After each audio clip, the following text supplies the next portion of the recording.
እንግዲህ ይህ ነው ይታያቸዋል እዚህ ጋር። ይህ የነቢዩ ዳንኤል ትንቢት ነው ስለ ነቢዩ ሙሐመድ ሰለላሁ ዐለይሂ ወሰለም እና ስለ ክርስቶስ ስለ መሲሁ መምጣት ከእርሱ በኋላ ስለሚመጡ ነቢያት የተናገረበት ቦታ ነው። ወረዋሁ አልበይሀቂ ፊ ደላኢል ኑቡዋ ይላል። ደላኢል ኑቡዋ የሚል መጽሐፍ አለ። በእርሱ ላይ የሙስሊሞች ታዋቂ የሆነ መጽሐፍ ነው። እዛ ሙጀለድ 1 ላይ ቁጥር 381 ላይ عن خالد بن دينار عن أبي العالية قال لما افتتحنا تستر وجدنا في بيت مال الهرمزان سريرا عليه رجل ميت عند رأسه مصحف له فأخذنا المصحف فحملناه إلى عمر بن الخطاب رضي الله عنه فدعا له كعبا فنسخه بالعربية يانا እንግዲህ كعب الأحبار የአይሁዶች ሊቅ ነው። እርሱ ብቻ ነው ይህን ቋንቋ የሚችለው ዕብራይስጥ የሚችለው ከሰሃቦች። እርሱ ወደ አረበኛ ቀይረልን ይላሉ። ወደ አረበኛ ቀይረላቸውና ይሄን አነበቡ። فقلت لأبي العالية ما كان فيه فقال سيرتكم وأموركم ودينكم ولحومكم ولحون كلامكم وما هو كائن بعد. قلت فما صنعتم بالرجل؟ قال فأفرنا بالنهار 13 قبرا متفرقة فلما كان في الليل دفناه وسويناه. እንግዲህ እዚህ ጋር ይህ ነቢይ ከአረበኛ ውጭ የሆነ ዕብራይስጥ ሲናገር እንደነበር ይህም አይሁድ እንግዲህ አይሁዶች ናቸው ዕብራይስጥ የሚችሉት እነርሱ ብቻ ነበሩ መዲና ላይ። ይህ አይሁድ መጥቶ ወደ አረበኛ ቀይሮላቸው እንዳስነበባቸው ይናገራል። ኢብኑ ከሲር እዚህ ጋር ይገልጸዋል ተፍሲሩ ላይ وهذا اسناده صحيح። ይህ ትክክለኛ የሆነ ሰነዱ ትክክለኛ የሆነ ዘገባ ነው። إلى بالعالية ولكن إن كان تاريخ وفاته محفوظة من 300 سنة فليس بل ورجل صالح لأن عيسى بن مريم ليس بينه وبين رسول الله صلى الله عليه وسلم نبي يعني ينص الحديث الذي رواه البخاري. والفترة التي كانت بينهما 400 سنة وقيل 600 وقيل 620 سنة وقد يكون تاريخ وفاته من 3 سنة وهو قريب. እነዚህ ጋር ይህ ነው። ለማንኛውም ይህ ከነቢያት መካከል አንድ ነቢይ ነው ካለፉት ከእስራኤል ነቢያቶች መካከል ነው። ቋንቋቸው ይህ እንደነበር ተገልጿል። እሺ የግን ቁርአንም ወይንም ሐዲስ ላይ አይደለም። እሺ ከቁርአንና ከሐዲስ ላይ ሳይሆን አሁን የምሰጠህ በነቢዩ መሐመድ ሰለላሁ ዐለይሂ ወሰለም ከእርሳቸው በኋላ የመጡ ከማን ነው? ከነቢዩ ሰለላሁ ዐለይሂ ወሰለም ሱሐቦች መካከል እሺ ሻሃዳ ይቅደም። ሻሃዳ የሚይዘው ማን ነው? ሻሃዳ የሚይዘው ማን ነው? ሻሃዳ መያዝ የሚፈልገው ሰው አለ? ሰላም አለይኩም። ደመቆ ናት መሰለኝ ከስር። እሺ አስገባታለሁ። ሄዳለች ወደ ኦኬ። ስለዚህ እሱ ምንድነው በራሴ ያው እንትን ያልኩት ሊትራሊ የሆነ እንትን አይታወቅም ማለት ከዛ በፊት የነበሩት ቀደምት ነቢያቶች በኢስላም በምን አይነት ቋንቋ ህዝቡን ወይም ደግሞ እስልምናን ዲስፕሌይ እንደሚደረግ ሊትራሊ የሚታወቅ ነገር የለም ማለት ነው። ስለዚህ አስተምሮቱ ላይ እንጂ አስተምሮቱ ነው ትኩረት ያደረገው እንጂ አምላክ አላህ ሱብሓነሁ ወተዓላ በቁርአን ላይ ቋንቋቸው እንደዚህ ነው ሳይሆን በጥቅል ግን ነግሮናል። ሁሉንም ነብይ በየራሱ ቋንቋ እናገራለሁ እያለ ተናግሯል። ላሳየሱም የእያንዳንዳቸውን ቋንቋ እሱማ ነቢያቶችንማ ፈጣሪ በየራሳቸው ቋንቋ በማንኛውም ቋንቋ ሊያናገራቸው ይችላል። ግን እነዛ ነቢያቶች ለምእመኑ ደግሞ ለአህዛብ ህዝብ ለሚባለው ህዝብ ኤክስፕሌን የሚያደርጉበት የሆነ ቋንቋ ይኖራቸዋል። አሁን በነቢዩ ሰለላሁ ዐለይሂ ወሰለም በፕሮፌት መሐመድ ኢነ ተውራት ነዘለት ብልዕብርያ ይላል። ያናሽ ለክ ይሄን ማሳያለሁ አንተ የምትፈልገው ያው ተውራት የወረደው በዕብራይስጥ ነው ይላል። ወደ አማርኛ ቀይረላል። ወነዘለ الانجيل بالسريانية وقد نقل ذلك شيخ الاسلام تيمية رحمه الله تعالى وقد سبق ان ذكرنا ما يدل عليه في الفتوى. يعني زي ኦሪት ወረደች የቁርአንን መሰረት አድርገው ይዘው የሚፈቱ ሊቃውንቶች ናቸው። ያንን ነው በምን ቋንቋ እንደወረደ ይናገራሉ። ኢነ ተውራት ነዘለት بالعبرية ይላል። ይሄን ወደ አማርኛ እንቀይረው ሸይኹ الاسلام ابن تيمية رحمه الله تعالى ይባላሉ። ኦሪት የተገለጠችው በዕብራይስጥ ነው ይላል። ያሱ እኔ ማምነው ነገር ነው እሺ በዕብራይስጥ። ይሄ ካንተ ሳይሆን ከኛ ሊቃውንቶች ጋር የተገኘ ማስረጃ ነው። እዚህ ጋር አላህ ምን ይላል? ቀደም እንዳልኩ ያው ቀደም የጠቀስኩልህን አንቀጽ ገለጽ። እዚህ ጋር ሁሉም ነብይ በሚናገርበት ቋንቋ አምላክ ያናግረዋል። ከዚያ መካከል በሰነምርሳ والظاهر انهم كانوا يتكلمون بالعبرية እነሱ ሲናገሩ የነበረው እነዚህ ነብያቶች በዕብራይስጥ ነው ተብሎ እዚህ ፈትዋቸው ላይ ተቀምጧል። አይ እኔ ከቁርአን ላይ ቃል በቃል ዕብራይስጥ እንድናገራሉ አብርሃም እንዲናገራል ሙሴ እንዲ ቋንቋ የሚል ፈልገህ ከሆነ በቁርአን ላይ የነብያትን ቋንቋ መዘርዘሪያ መዝገብ መጽሐፍ አይደለም። ቁርአን ትምህርታቸው ምን ነበር? ነብያቶች ማንን ሰበኩ፣ ወደ የትኛው እምነት ሩ የሚለውን ነው ያስቀምጠው። እንለፈውና ችግር የለውም። እሺ እንለፈውና ሁለተኛ ጥያቄ ላቅርብ። እሺ ኦኬ። ሁለተኛ ጥያቄ ፕሮፌት መሐመድ እና ስለ አይሻ ነው። ከዛ በፊት በነበረው ነቢያቶች ላይ ያነጻጸርኩ ምናልባት ጥያቄ ስለሆነ ላቀርብ ልፈልገው። ስለዚህ አይሻ በ6 ዓመቷ እና አይሻ በ6 ዓመቷ እንደተዳረች ነቢዩ እንዳገባች እስልምና ብሪፍ ያደርጋል እና ከዛ በፊት የነበረው ቀደምት ሃይማኖት ነው፣ ቀደምት ነቢያቶች የነበሩት እምነት ነው ስላልክ እነዚህ ቀደምት የነበሩት ነቢያቶች በእናንተ እንደ ቁርአን ከሆነ ከመሲሁ በስተቀር አብዛኞቹ ሚስት ያላቸው ናቸው። ስለዚህ ሚስት የሌላቸው ሌሎች ቀደምት ነቢያቶች እንግዲህ ሚስት አላቸው አይደል? የሌላቸውም አሉ፣ የሌላቸውም አሉ። ኦልሬዲ ያላቸውን እንደ ምሳሌ ነው የያዘው። ስለዚህ በዛ ሰዓት የነበረው ህግ በምን አይነት ህግ ነው የሚተዳደረው? እስልምና የዛን የነበረው ልምምድ ምን አይነት ህግ ነው? እንዴት ነው? ልክ እንደ ፕሮፌት መሐመድ በ6 ዓመታቸው በልጅነታቸው ያገቡ ነቢያቶች አሉ ወይ? ያን ነገር ብሪፍ ያደረጉት ከዛ በፊት ይሄ ነገር ልምምድ ነው ወይ የመጣ ነው? ከዛ ጀምሮ ተከታትሎ የመጣ ነው። ይሄ ያልተገለጸልንም። እንደዚህ የአምላክን ህግና ስርዓት አንድ አምላክ አምልኩ ይሉ ነበር። አምላክ አንድም ሶስትም ነው ብላ አያስተምሩም። ይህ ዋና መሰረታዊ ነገር ነው። አምላክ ተረድቻለሁ። የአምላክ እንደማይሞት ዘለዓለማዊ ህያው እንደሆነ እርሱ አንድና ብቸኛ እንደሆነ የሚያስተምሩ ነበሩ ነቢያቶች። አገቡ፣ ወለዱ፣ ምናሉ ይሄ አልተገለጸልንም። ስለ ማግባታቸው ምናምን ሳይሆን የተገለጸው ስለምንድን ነው? ስለ አንድ አምላክ ስለማምለካቸው መሲሁ ምን አለ፣ አብርሃም ምን አለ፣ ይስሐቅ ምን አለ የሚለውን አስተምሮታቸውን አይነት ትኩረት ያደረገው አምላክ አላህ። ይህን ጥያቄ ያነሳሁት ለምሳሌ ምክንያቱም እኔ እዚህ ጋር ስለ እስልምና ጥያቄ ስጠይቅ ሌላ እምነት ስላለ ነው የምጠይቀው። ሌላ እምነት ምድር ላይ ባይኖር እስልምና ላይ ጥያቄ ሊነሳብኝ አይችልም። ስለዚህ እስልምና ላይ የሚነሱ ጥያቄዎች ስጠይቅ ሌላው ያን ነገር እንደሱ ከሆነ በጣም ጥሩና እነዛዘራቸው ችግር የለም። እንደሱ ከሆነ ከዛ አንጻር ነው ቢኮዝ በክርስትናው ዓለም በብሉይ ኪዳን ወይም በሙሴ ህግ ይተዳደሩ ነበር አይደል? እሺ፣ በጣም ጥሩ። እሺ፣ በክርስትና እንደሱ ከሆነ ሴት ልጅ በዚህ እድሜዋ ታግባ የሚል ህግ አለ። እስኪ ችግር የለም። እሺ፣ ጥያቄ ልጨርስና እሱ ጋር እንመጣለን። እንዳልኩ በኦሪት ዘመን በዛ ጊዜ በብሉይ ኪዳን በሚባለው በክርስትናው በዛ ጊዜ ህግ አላቸው። አምላክ እንዳለ ሆኖ ህግና ስርዓት አለ። ስለዚህ አምላክ 10ቱ ትእዛዛት የሚባሉ አምላክ የደነጋቸው ህጎች አሉ። ከህጎቹም መካከል ምናልባት ስለ ጋብቻም ይኖራል። ገብቶሃል? ነቢያቶች ራሳቸው በዛ ህግ የተዳደሩ ነበሩ። ከዛም በፊት የነበሩ ነቢያቶች ሚስት ያላቸውም የሌላቸውም አሉ ብለኸኛል አንተ በአንደበት። ስለዚህ እነዛ ያሉት ነቢያቶች በቁርአን ላይ ወይ ደግሞ መጽሐፍ ቅዱስ ላይ ስለ ሚስቶቻቸው ይገለጻል መቼስ። ስለዚህ ያን ነገር ከዛ አንጻር ነው አሁን ባለው ከፕሮፌት መሐመድ ጋር ኮምፔር አድርገህ ያኔ የነበረ ልምምድ ህግ ነው ወይ አሁን ላይ ተፈጻሚ ሆነው? ምክንያቱም ቀደምት ነቢያቶች የነበሩት እምነት ነው ካልክ ተያይዞ መምጣት ነበረበት። አዲዳስ የነብይነትን ሚዛን እናውራ ወይንስ? ቆይ ስለ እድሜ ከሆነ እግዚአብሔር የትውኛ ቦታ ላይ ነው ሴት ልጅ በዚህ እድሜዋ ታግባ ያለው? አንድ ቦታ ሴት ልጅ በእድሜ አይደለም። በጣም ጥሩ። ስለዚህ በምንድን ነው? በእድሜ ሳይሆን ለአቅመ ሔዋን ነው የሚባለው። አይ ቲንክ እና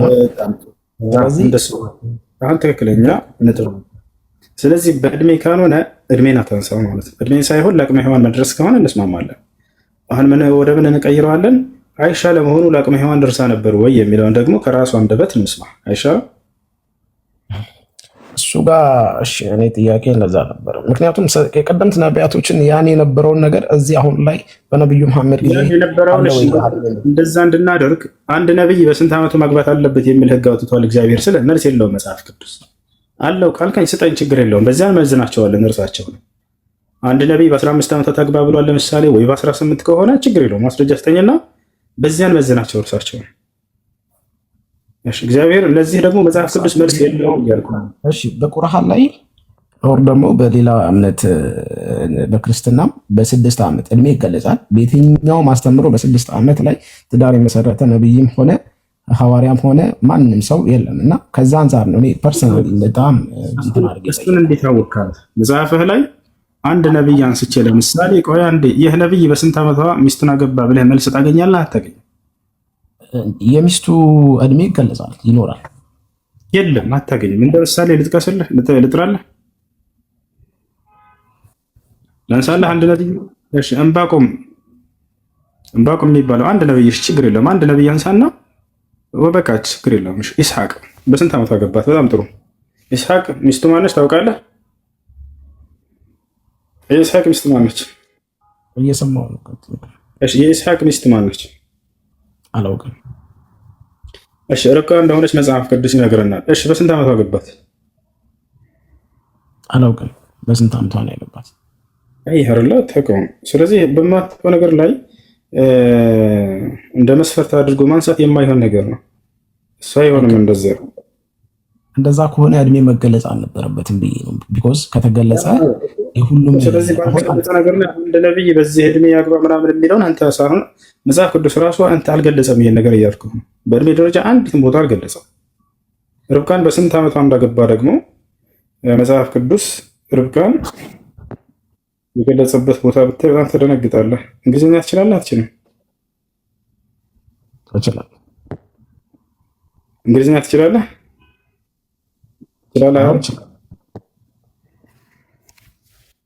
በጣም ጥሩ። እሺ አንድ ጊዜ ልጋብዝህ እስኪ።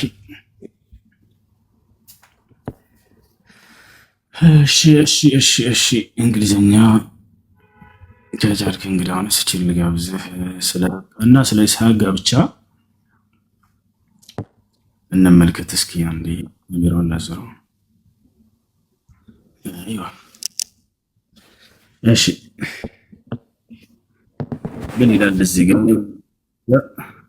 ዘፍጥረት 25:20 ኢስሐቅም 40 ዓመት ሲሆነው ርብቃን አገባ ይላል። እስኪ የርብቃን ደግሞ እንመልከት አንድ ጊዜ እስኪ። የት ጋር እንሄዳለን መሰለህ? የዕብራይስጡን ሄደን እንመልከት አንድ ጊዜ።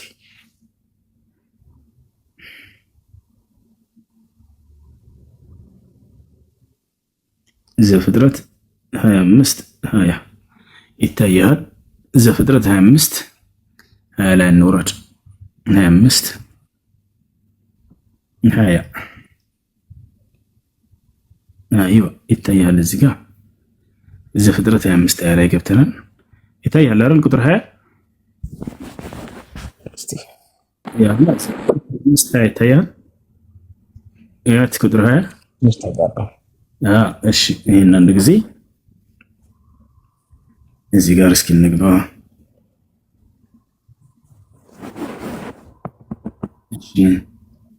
እስኪ እችን አንዴ እያነበብክ ፍታለን እስኪ። ይሄ ዕብራይስጥ አለ እዚህ ጋር ዘፍጥረት 25:20 እቺ ምን ትላለች? እስከ መጨረሻው ድረስ ፍታት እስኪ።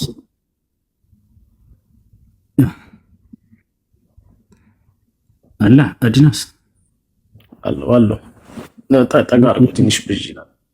ያው እሺ ያት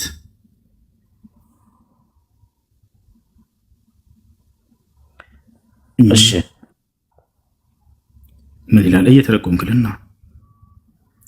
እሺ when Abraham come from Mount Moriah no okay Moriah he received the news that Rebecca was born 20 and 22:20 okay እስቲ ትንሽ ጠጋ አድርገው። ያሽ እስከ መጨረሻ አንብባት፣ በተለይ እዚህ መጨረሻ ነው። ኦኬ እንዴ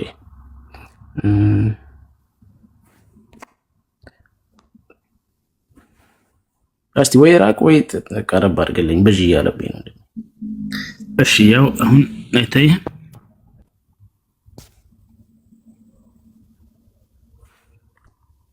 እስኪ ከዚህ ጀምራ በበቃሽ። ከየቱ ጋር ከየቱ ጀምር? ከዚህ ጀምራ አበባ ዙስ ከሚለው ነው።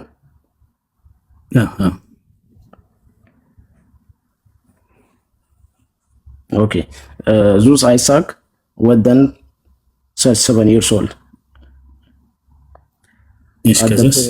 Okay. At that period, Rebecca was born. He waited immediately. She was fit for marriage. 3 years and the marriage. ايوه من هنا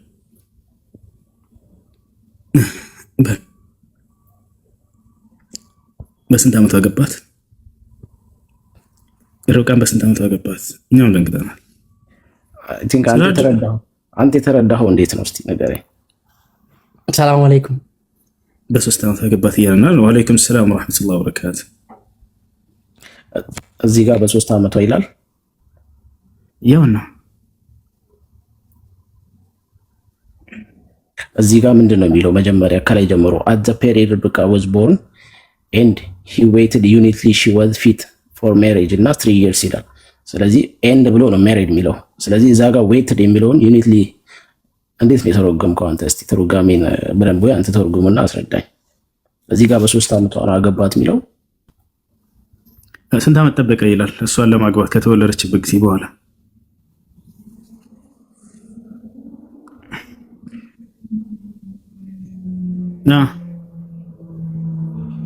ለማንኛውም ይኸውልህ በ3 ዓመቷ እንዳገባት ይገልጻል። እሺ ጌታ ሰው በ3 ዓመቷ ላይ ያገባት እና አንድ ነብይ በ3 ዓመት ሊያገባ ይችላል? ሰው በ3 ዓመቷ ሊያገባ ይችላል ወይ?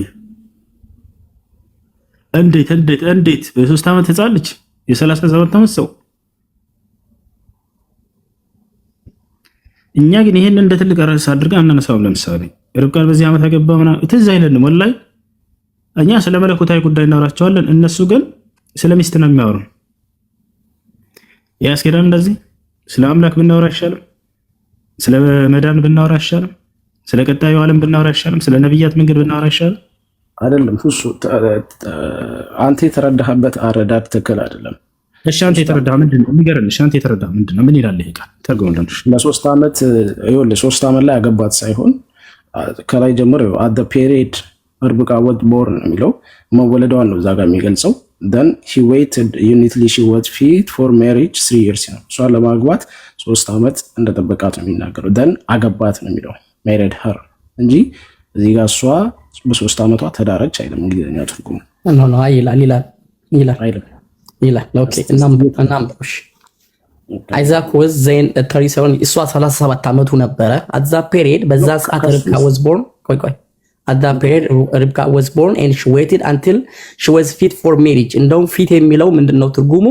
ዝግጁ ነበረች፣ ደርሳ ነበር። ፊት የሚለው ባይዘው መድረስን ነው የሚያሳየው። ፊት የሚለው she was ፊት ደርሳ ነበረ በ3 ዓመቷ 3 years old then married her አገባት። ይኸውልህ he waited unitly እዚህ ዩኒቲ አይደለም አንቲል ነው የሚለው ዩኒቲ ሳይሆን አንቲል he waited until ምን እስከምትሆን until she was ይኸውልህ and he waited until she was fit አለ። ጠበቃት ለትዳር እስከምትደርስ ድረስ። ፊት የሚለው መድረስን ነው የሚያሳየው። ጠበቃት እሺ ምን እስከምትሆን ጠበቃት ለትዳር እስክትደርስ ድረስ።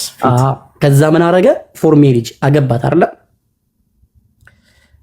ፎር ሜሪጅ 3 years ነው የሚለው ለጋብቻ 3 ዓመት እንደጠበቃት እንጂ ፎር ሜሪጅ እዚህ ይኸውልህ ፎር ሜሪጅ 3 years ማለት ምን ማለት ነው? አገባት ማለት ነው። ፊት አድርጋለች። ፊት እኮ አድርጋለች አይደለም። አንተ እንዴት ነው የምትረጉመው? ፎር ሜሪጅ 3 years ካለ እዚህ ጋር በእንትን አስቀምጡላል እዛ ጋር በምልክት አስቀምጡ። ይኸውልህ ሜሪጅ ከሚለው በፊት እኮ ወዝ ፊት አለ እኮ ደርሳለች አለ እኮ። ፊት የሚለው ምንድነው? ደርሳለች። መድረሷንማ ገለጸ፣ ግን 3 ዓመት እንደጠበቃት ነው የተናገረው አይደል? ይኸውልህ ደርሳለች። ከዛ በኋላ ነው 3 ዓመት ጠብቋት ነው ያገባት። ዘን ይላል እዚህ። ታዲያ ለምን ዘን ተቀመጠ? ዘን ማሪድ ሄር ለምን ዘንን አስቀምጠው? ለምን ዘን ተቀመጠ? ከደረሰች በኋላ አገባት የሚለውን ለመግለጽ ነው አዘን የተጠቀመው። ከደረሰች በኋላ ወዝ ፊት አለ፣ ደርሳለች አለ፣ ደርሳ ነበር አለ አይደለ? ለምን ለሜሪጅ ለጋብቻ በስንት ዓመቷ? በ3 ዓመቷ። ከዛ ምን አረጋ? ይሄ ቶቶ ሁሴን ለምን አንተ ወደ አማርኛው አትቀይረው? እዚህ ጋር ቀላል እንትን ቀይረው፣ በትክክል ካመጣ አይ ቀይረው። እሺ ለማንኛውም ቀይርና እሺ። ግን እስኪ የሚቀይረው አይመስለኝም። አይ ቀይረዋል። እሺ ያው ስጫ ነው እንትን እያለ ነው። ኮፒ አድርገውና ወይ ጉግል ካለ ጉግል ላይ እንትን እሺ ችግር የለውም። እስኪ እንደዚህ ነው።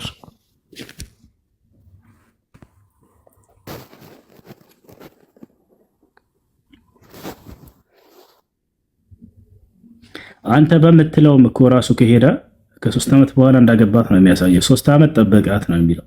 የተወለደችበት ጊዜ ደግሞ እናቱ ማነች? ሳራ በሞተችበት ጊዜ ነው የተወለደችው። እንደዛ ለምን ሁሱ አትረጉመም? ካልሆነ ለምን መሰለህ አሁን እኔም ስልክ ሌላ ስለሌለኝ መተርጎም አልችልም። በዛን ጊዜ እንደተወለደች ነው የተናገረው። ከዛ በኋላ ለጋብቻ ብቁ ሆነች ፊት አድርጋለች ነው የሚለው። ዘንድ 3 ዓመት ጠብቆት ዘንድ እንዳገባት የሚናገረው እንጂ በ3 ዓመቷ አገባት። ችግር የለውም። ያው እና 3 ዓመት ከዚያም አገባት ይላል። ያ ሰላም አገባት። አንዴ እዚህ ጋር ይኸውልህ በዚያን ጊዜ ተወለደችን ለትዳር ተስማሚ እስክትሆን ድረስ ጠበቀ። 3 ዓመት ሞላው፣ ከዚያም አገባት ይላል። 3 ዓመት ምንድን ነው የሚለው? 3 ዓመት በቀነፍ ዘግቶታል። ይኸውልህ በቀነፍ 3 ዓመት ከዚያን አገባት ነው።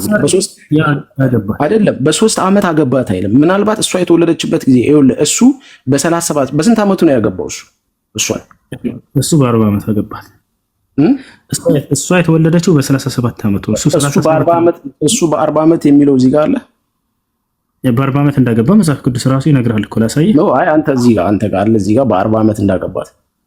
አዎ አለ። የት አለ? ላሳይህ። መጽሐፍ ቅዱስ ላይ አይደለም፣ እዚሁ ጥቅስ ላይ አይደለም። ይሄን ጥቅስ እኮ ነው እየፈታልህ ያለው እሱ። ይሄን ነው እየፈታልህ ያለው እሱ። ወደ ጥቅሱ ነው አይደለም። ትርጓሜው ኢስሐቅም 40 ዓመት ሲሆነው አገባት ይላል ቃል በቃል። ይሄን ቃል ነው አሁን እየፈታልህ ያለው ይሄ ብራስቱ ማለት ነው። ተመለስ፣ ትርጓሜው ላይ ተመለስ። ችግር የለውም። መች ችግር የለውም። አንዴ ወደ ላይ 27 ኦኬ። እሺ የሳራ ህይወት ነበር ተባለው። ይስሐቅ በዚያን ጊዜ 37 ዓመቱ ነበር። በዚያን ጊዜ ርብቃ ተወለደች እና ለትዳር ተስማሚ እስክትሆን ድረስ። መቼ ነው የተወለደችው ርብቃ? እሱ 37 ዓመት ሲሆነው አይደለ? ከዚያ 3 ዓመት ጠብቃ አገባት ይላል። ያ ሰላም እዚህ ጋር በ3 ዓመቷ አገባት አይልም እሱ። እዚህ ጋር በ37 ዓመት ተወለደ። የዛኔ ርብቃ ተወለደች እያለ አይደል እንዴ? አሁን እያልክ አይደል? በዚያን ጊዜ ይስሐቅ በዚያን ጊዜ 37 ዓመቱ ነበረ እኮ። የዛኔ ለምን ተወለደች? በዚያን ጊዜ ርብቃ ተወለደች ይላል እኮ። ስለዚህ ስንት ዓመት ጠብቆ? 3 ዓመት ጠብቆ አገባት። 3 ዓመት በዚያን ጊዜ ርብቃ ተወለደች ለትዳር ተስማሚ እስክትሆን ድረስ ለትዳር። ስለዚህ በ3 ዓመቷ ተስማሚ ሆነች እያልከኝ ነው እንዴ? 3 ዓመት እስክትሆን ድረስ ጠበቀች እያልኩ። ከዚያም በኋላ ገባት ይላል። 3 ዓመት ስትሆን ጊዜ የዛኔ ርብቃ ስትወለድ። እንግሊዘኛው እንደውም ፊት ነው የሚለው። ፊት ማለት መድረስን የሚያሳይ ነው። እዚህ እንደውም ተስማሚ ነው ያለው አማርኛው። ፊት የሚለው ግን በቃ ያ ሰውዬ ፊት አድርጓል፣ ደርሷል በዛ ጉዳይ። ያው ርብቃ መቼ እንደተወለደች ይነግራል እኮ። ይታያል፣ በደንብ ይገልጸዋል። ምን ይላል እዚህ ጋር? የሳራም ህይወት 127 ዓመት ነበረ ይላል። ይስሐቅ በዚያን ጊዜ 37 ዓመት ነበረ ይላል። በ37 ዓመቱ ነበረ ካለ በኋላ በዚያን ጊዜ ርብቃ ተወለደች አለ። ርብቃ ስንት ዓመቷ ነበር? ይስሐቅ 37 ዓመቱ ሲሆን 1 ዓመቷ ገና እየተወለደች ነው። ከዚያ ልክ 40 ዓመት ሲሞላው ጊዜ አገባት። ይታያቸዋል፣ በ3 ዓመቷ ማለት ነው። ይስሐቅም 40 ዓመት ሞላው ርብቃን አገባት ይላል። የ3 ዓመት ህፃን ልጅ 40 ዓመቱ ሰውዬ የጌታ ሰው። ፍቺው ትክክል አይደለም። አክቹሊ እንደዛ አንተ ራስህ ተርጉምልኝ ያልከው እኮ ራስህ ተርጉም ብለህ አይሁንና ኖ አይ የእንግሊዘኛው ላይ ይሻላል ከአማርኛ ይልቅ። እዛ ጋር ፊት እስከ 3 ዓመት ጠበቃት ነው እንጂ በ3 ዓመቷ ቃል በቃል አገባት አይደለም። እዚያንም እያስረዳህ ነበር ስራድ። አይ እሱን አልፈልግም፣ ወደ አማርኛ አልከን ቀየር ነው ወደ አማርኛ። መቼ እንደተወለደች እሷ ተናገረ እዚህ ጋር። አንተ ራስህ አነበብከው ቅድም። እንደውም ትኩረት አልሰጠሁትም ነበር። እሱ 37 ዓመት ሲሆን በዚያን ጊዜ ርብቃ ተወለደች አለ። ርብቃ ተወለደች መቼ? 37 ዓመት ሲሞላው። ከዚያ መቼ ነው ያገባት ብለን ስናይ በ40 ዓመቱ ነው ያገባት ይለናል። እሱ 3 ዓመት ከዚያ በኋላ ስጠብቅ ጊዜ እሷ 3 ዓመቷ ገና ማለት ነው። የ40 ዓመቱ ሰው የ3 ዓመት ጻድቅ ሲያገባ ይሄ ነብይ ነው ብለህ ታምናለህ አንተ? ከዚህ በኋላ ስለአይሻ ነው ይኖራል። እንደውም ኡስታዝ እንግሊዘኛው ይሻላል አሁን ሲል ስለሰማሁት። እንግሊዘኛውና ግሪከኛው ማርያምን ያው አንተ ማይተዋል የዮሴፍ ዋይፍ ነው የሚላት። አማርኛው ግን ጮኛ ብለው ነው የተረጎሙት። ግሪከኛውም እንደዚህ ሚስት ነው የሚላት። አዎ በስንት ዓመቷ ነበር ዮሴፍ? ስንት ዓመቱ ነበር አድናስ? ማርያምን ሲያገባት ስንት ዓመቱ ነበር? አሎ አድናስ፣ አሎ አቤት፣ ይሰማል? ዮሴፍ ማርያምን ሲያገባት ስንት ዓመቷ ነበር?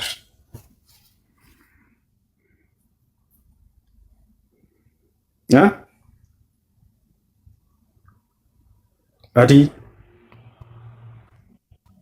ይሰማል? የተቆራረጠ ይሰማል። ዮሴፍ ማርያምን ሲያገባት ስንት ዓመቷ ነበር? ስንት ዓመቱ ነበር? እሱ አገባ የሚል አለ። እንዲያ ባሏ እንደሆነ አታውቅም? ሚስቱ ነበረች። አገባ የሚል አለ። የለም ታጨ ነው እንጂ ታጨች ነው እንጂ የአማርኛው ላይ ነው። የአማርኛው ላይ ታጨች። አውጣው እንግሊዝኛው ላይ እንዳገባች የሚናገር ችግር የለውም። እሺ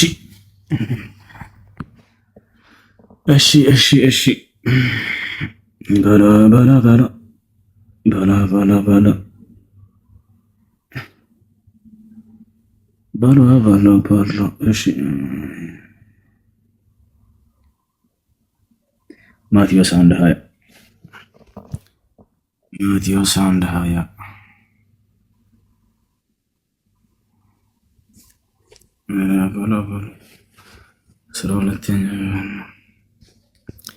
እሺ እና ማቴዎስ ወንጌል ማቴው 1:20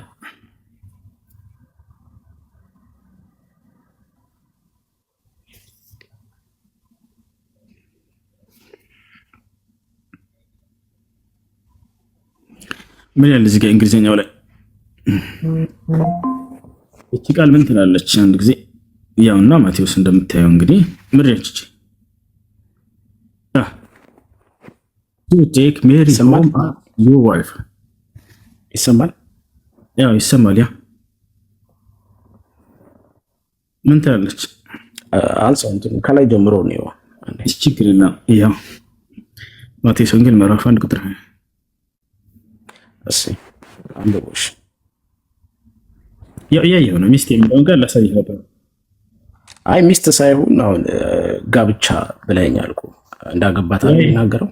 ሚስት ሆነች ስለነበረ አይ እጮኛ ነች አልከን አንተ። አረ ሚስት ሆነች፣ አይ እጮኛ ነች። ሚስት ሆነች፣ እጮኛ ነች። ሚስት ሆነች ይላል። ያው አማርኛው ላይ እጮኛ ይላል። ነገር ግን እንግሊዝኛው ላይ ስትሄድ ጊዜ ሚስት እንደሆነች ይናገራል።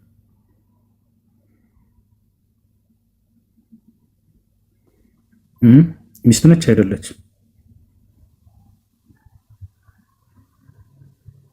ሚስት ነች አይደለችም? ግሪኩም እንደዛ ይላል ኡስታዝ። ግሪኩም ዮቪካ ነው የሚለው። ዮቪካ ማለት ሲተረጎም ሚስት ነው የሚለው ወይም ዋይፍ ነው የሚለው ነው። አንድን አባት ጠይቂያቸው፣ እንደውም በክርስትናው ከፍ ያሉ ደረጃ ያሉ ሳሳያቸው ቪዲዮ ከፍቼ አያገባኝም ስለ ግሪኩ፣ እኔ ግዕዙ ነው የሚያገባኝ፣ ግዕዙ ጮኛ ነው የሚለው አልቀበልም ግሪኩም ብለውኛል። አይ ሚስት ብሎ አስቀምጠውታል እንዳለ እዚህ ቦታዎች ላይ ሚስት ሚስት ሚስት ሚስት ብሎ ነው ያስቀምጣቸው። አማርኛው ላይ እጮኛ ብሎ ያውና ይታያል። ወደ አማርኛ ያስቀይርልህ። ማርያምን ሚስትህን ወደ ቤት ለመውሰድ አትፍራለው ይላል።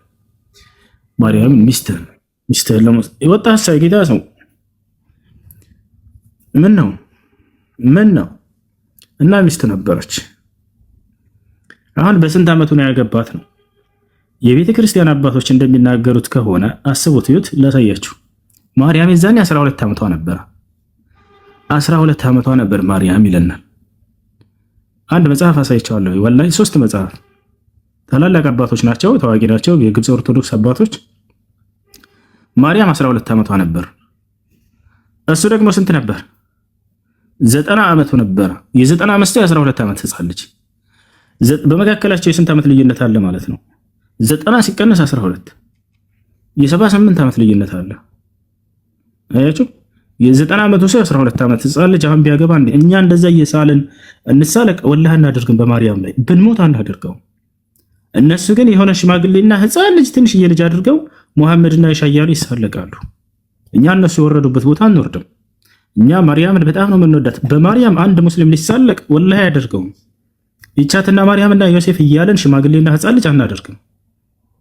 ከታች አለ ግን በእናንተ መንገድ እንሄደው ብንል በጣም የሚያስቀይሙ ፎቶዎችን መስራት እንችላለን። ይሄ ግን ሽማግሌው ትልቁ ሰውዬ የሆነ ትልቅ ሰው አድርግና ሕፃን ልጅ አድርጌ እንደዚህ አልጫወትም በማርያም ላይ ይወጣ እና የ90 ዓመቱ ሰውዬ የ12 ዓመት ሕፃን ልጅ ሲያገባ አስባችሁታል? ያ ነገር እንግዲህ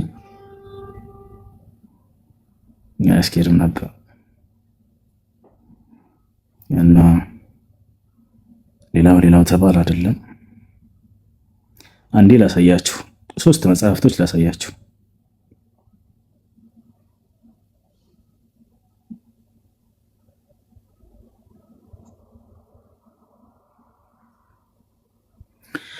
ይሄ አውግስቲኖስ ይባላል። አባ አውግስቲኖስ ይላል እና ይሄ ሰውዬው ወደ አማርኛ ቀይርላችኋለሁ ከፈለጋችሁ። ምን ይላል? ለማ በለገት መርየም العذراء من العمر 12 سنة ይታያቸዋል። ድንግል ማርያም 12 ዓመት በሞላት ጊዜ ይላል። ያቻል ዮሴፍ ለሚባል ሰውዬ ታጨች ይለናል። ማን ነው እሱ ሰውዬ? አገባት ይለናል። ለማ በለገት መርየም العذراء من العمر 12 سنة تشاور الكهنة في مقدمتهم زكريا والد يوحنا المعمدان بينهم أما يكون في أمرها يعني نقرأ عندهن قيل سيأتي يا النزي بأسرار التامة. وعندما بلغت مريم في بيت يوسف ذا يا مريم 12 من عمرها سنة أسرار التامة بنبركسين أسرار التامة بنبركسين السلوك معمته سنت عندهن يقلزن إن إتايا شو بابا شنو يدا በጣም የኢትዮጵያ ክርስቲያኖች ይሄንን ቄስ ታውቁታላችሁ መቼም። ይሄን ቄስ የማታውቁ የላቸውም። ባባ ስኖይዳ የሚባለው እሱ ምን እንዳለ ተመልከቱ። በመጽሐፉ ላይ በዚህ መጽሐፉ ላይ ምን ይላል? قد عاش مع كأب عجوز في نحو 90 من عمره 90 ዓመቱ مع ابن وهي صبية እርሷ ህፃን ሆነች في 12 من عمرها በ12 ዓመቷ የ90 ዓመቱ ሰውዬ በ12 ዓመቱ ምን ይላል የመጽሐፉ ስም? العذراء مريم ድንግል ማርያም حياتها ህይወቷ እንዳለ ተመልከቱ። በመጽሐፉ ላይ በዚህ መጽሐፉ ላይ ምን ይላል? قد عاش مع كأب عجوز في نحو 90 من عمره 90 ዓመቱ مع ابن وهي صبية እርሷ ህፃን ሆነች في 12 من عمرها በ12 ዓመቷ የ90 ዓመቱ ሰውዬ በ12 ዓመቱ ምን ይላል የመጽሐፉ ስም? العذراء مريم ድንግል ማርያም حياتها ህይወቷ ورموزها والقابها فضائلها تكريمها يا لين نكر እና ይህ ትኩረት የምንሰጠው ነገር አይደለም። በዚህ ዓመት አገባ ምናምን ብለን የምንሳለቅበት አይደለም። እኛ የነብያትን መንገድ እንድታውቁ ነው። ይሄን ባያነሱት ኖሮ እኛ ተዛ ይለን ነበር። ወላሂ ተዛ ነው። የነብያትን መንገድ እናወቅ። ሁላችንም በነብያት መንገድ ላይ እንሆን፣ እንዳን። አንዱን አምላክ እናምልክ ነው። ይሄ ነው ትኩረታችን እኛ የአብርሃም የይስሐቅ የያዕቆብን አምላክ አንዱን አምላክ እናምልክ ያ እንጂ እንደዚህ እኛ በቃ እንደዚህ የ3 ዓመት አያለ ሙስሊሞች አሁን በየኮሜንቱ እየሄዱ በሌላ በተከታይ አይንካጉም። እንደዚህ እዚህ መጡና ሙሐመድና ኢሳ በየኮሜንቱ ሌላ የለም። በቃ ጸጋው የበዛላቸው የጌታ ሰዎች መልካም ጊዜ ይሁንላችሁ። ወሰላሙ አለይኩም ወራህመቱላሂ ወበረካቱ። ቻው ኢንሻአላህ ከኢሻ በኋላ